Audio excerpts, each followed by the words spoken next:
Good morning, good afternoon, or good evening, depending on when you are choosing to go ahead and view this video. Today, we're going to be talking about arguments and claims.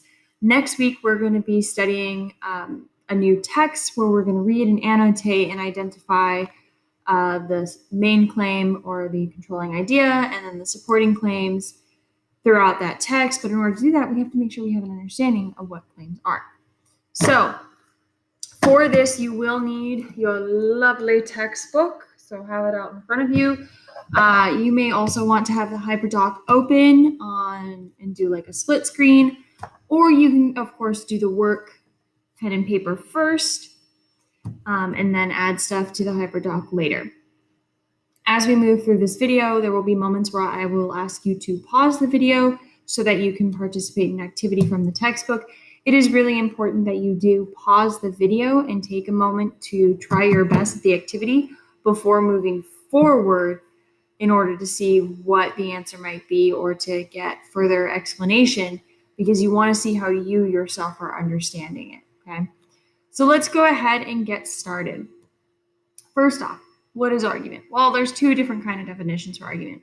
First, there's a physical argument, which is to quarrel or fight, usually in a heated manner. We like to avoid these at all costs. Then there's more of the communicative type of argument, which is to defend a position on a situation or issue that has more than two sides. This is something we do all the time, whether it's arguing on a stance in a new policy, or talking about whether or not dogs or cats are better, or what ice cream is the best. Chocolate chip cookie dough, 100% awesome. And so making sure that we not only can argue well ourselves, but understand how arguments are formulated and supported so that we can determine what's a good argument and what's a bad argument will greatly help us succeed in any of our future endeavors. So let's begin. When we're talking about argument, there's a lot of parts that go into argument. One of the main parts is the claim. Okay, understand argument is something that you do. Claim is a part of the argument. Okay, a claim is a statement that can be argued based on evidence and analysis. Claims are similar to opinions, but claims are expressed as statement of truths. Okay, a claim is going to be backed by concrete evidence, okay? An opinion is something that's much more subjective based on your own personal preferences, okay? For example, let's take a look at Ron Swanson here. He says that there's only one thing that he hates more than lying, and that's skim milk, which is water that's lying about being milk. He's expressing the opinion that he doesn't like skim milk. That's the opinion. I do not like skim milk. So opinions are based on those personal aesthetic preferences. He then attempts to make a good claim of fact, which is that skim milk is basically water. This is not a really good claim because it's not based on anything that's concrete, and pretty much anybody with a microscope can very easily tell you that milk, even skim milk, is not water, okay? And so when we move forward and we're working on developing our own claims and identifying claims, we want to make sure that we can practice identifying good, solid claims and coming up with our own good, solid claims that can be backed up by concrete evidence. If you want a little bit more of a discussion as to what claims are and the basic background of claims, I recommend opening up your book to page 89 and start reading from staking a claim up into the activity on page 90. You want to go ahead and pause the video here and then come back and we'll talk about the activity. All right, if you're watching this, then you've unpaused and you're ready to move on. So let's do it. Okay, so on page 90, you have this wonderful activity. I only have 5 of the statements. There are a total of 10 in your book. Feel free to work with all 10. I'm going to focus on these 5.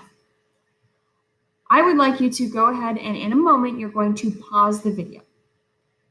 As you read through, ask yourself, are these claims arguable or are they too easily verifiable? Okay. If a claim is arguable, it is going to be a better claim than a claim that is easily verifiable. For example, we talked on the last slide about Ron Swanson's claim about how skim milk is basically water that's water that's lying to be milk. That's a bad claim because it's too easily verifiable. And so when a claim is too easily verifiable, it is either too easily proven true, so it's not very arguable, or it's proven false very easily. And once again, not very arguable. So you're going to go through this, and on your HyperDoc, as you work through these 5, or if you would like to work through all 10, ask yourself, is this arguable, or can I easily prove or disprove it?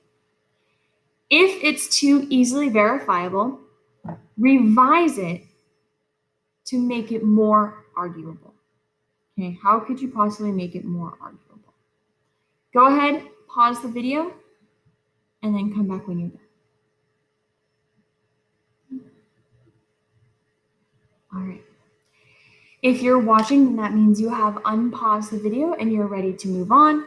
So hopefully you've taken a look at these different statements and determined which ones are arguable, which ones are not arguable, and you've rewritten the ones that are not arguable and therefore are too easily verifiable.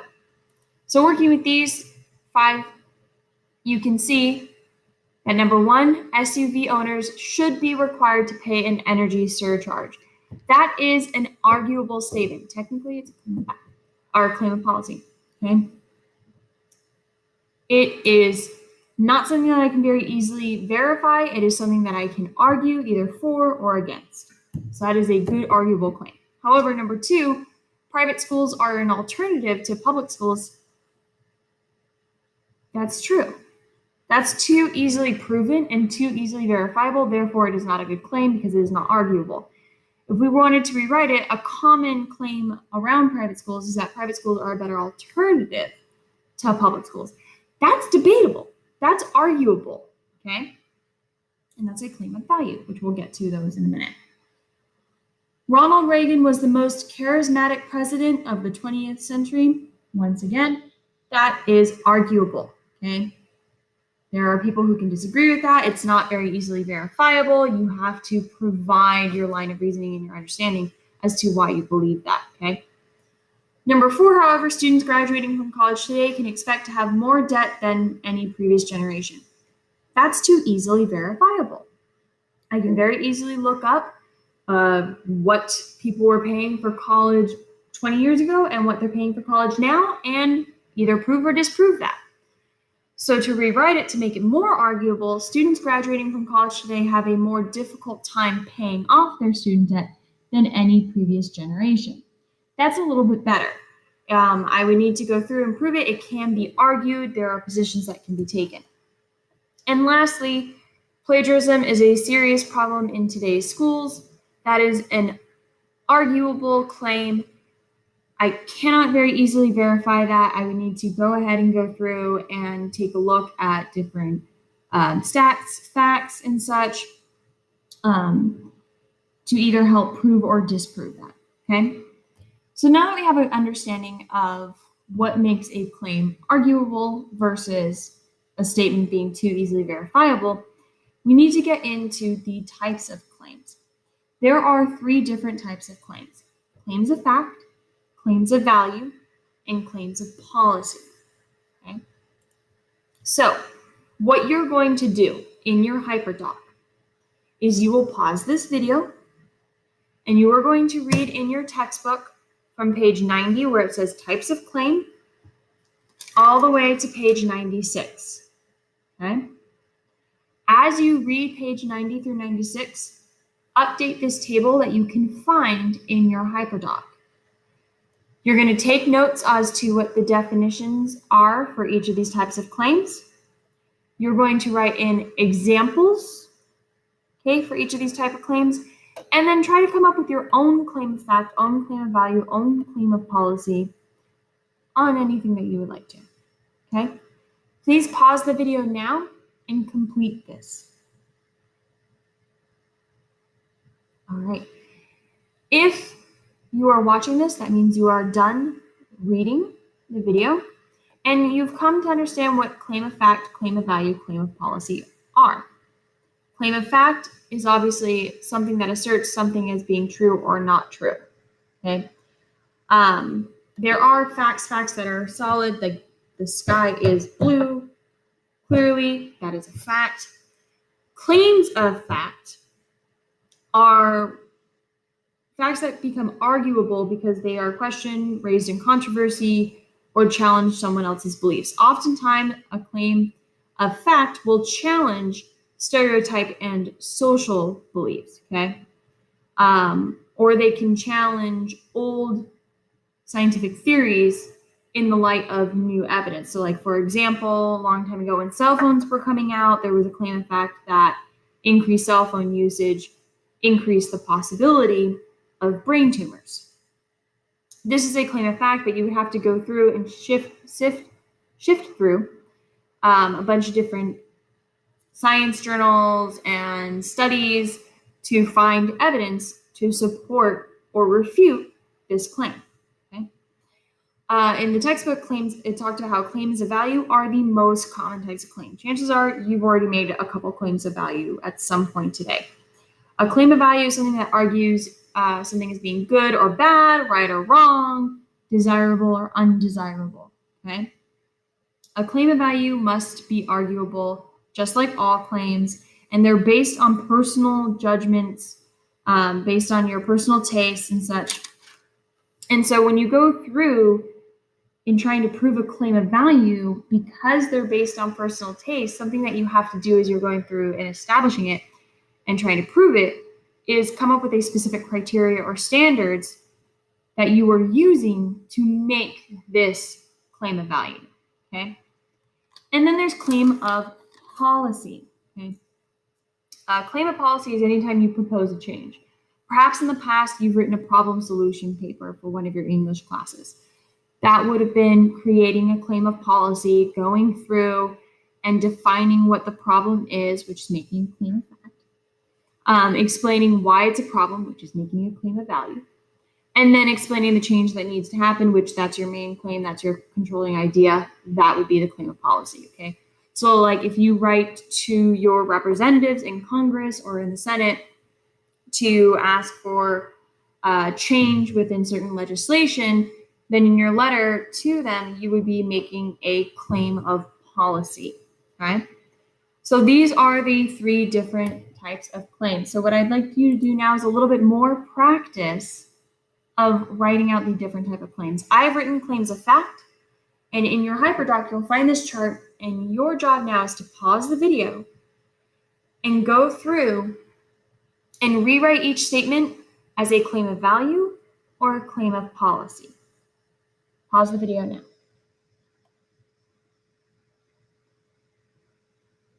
All right, if you're back, that means you have gone through this chart and you've rewritten each of these three statements as a claim of value and a claim of policy.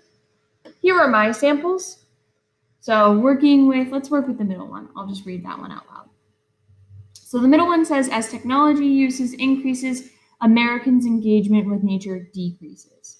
This is a claim of fact. It is arguable because I would have to provide evidence and statistics and studies to show this. It's not very easily verifiable. I have to do some work to prove it. If I wanted to make a claim of value, I could say going out into nature is much more exciting than spending hours on social media.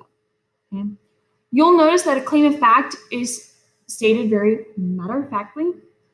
Claims of values are going to have those keywords like more or best, okay? Claim of policy, I would say something like parents should limit the screen time of their children and instead encourage outdoor activities. Key words for claim of policies would be like should, must. Those are claim of policy type terms that let you know that this is for sure a claim of policy. So these are my samples. Take a look now at yours. Feel free to pause the video for a moment to compare and maybe make some tweaks to yours if you feel that your claim of value or claim of policy statement is not exactly arguable or needs to be tweaked. All right, if you are watching this, then you have unpaused and you are ready to move on. So the last thing that you're going to do today is you're actually going to go back to page 92. You may have already read through this, but you're going to read through it again. And this time, I would like you to answer these questions. This is where we're going to pick up on our class during the next session, okay? So you need to read Roger Ebert's review of Star Wars. As you read, if you have a pencil, you can underline. If you don't, maybe pencil down on a piece of paper what they are and identify those claims that Roger Ebert makes, okay? Then in your hyperdoc, you're going to answer these 5 questions. What statements would you confidently call claims? Which ones do you know are claims, okay? What statements would you consider opinions? So they're based on personal preference of aesthetic, like they're based on personal aesthetic preferences, okay? Understand saying like, I don't like to eat Brussels sprouts because of how they taste. That's an opinion based on personal aesthetic preferences. A claim would be that Brussels sprouts are the worst vegetable ever. Okay, so if you need to, rewind the video to review the beginning of the difference between claim and opinion. What statements are ambiguous? Which ones are you not sure of? Is this a claim? Is this an opinion? Please note that. To what extent does Ebert use counterclaims? So to refresh, remember that a counterclaim is the opposing argument, the opposing claim to what the author may be trying to make. Okay, so to what extent does Ebert use counterclaims to try to help prove his point?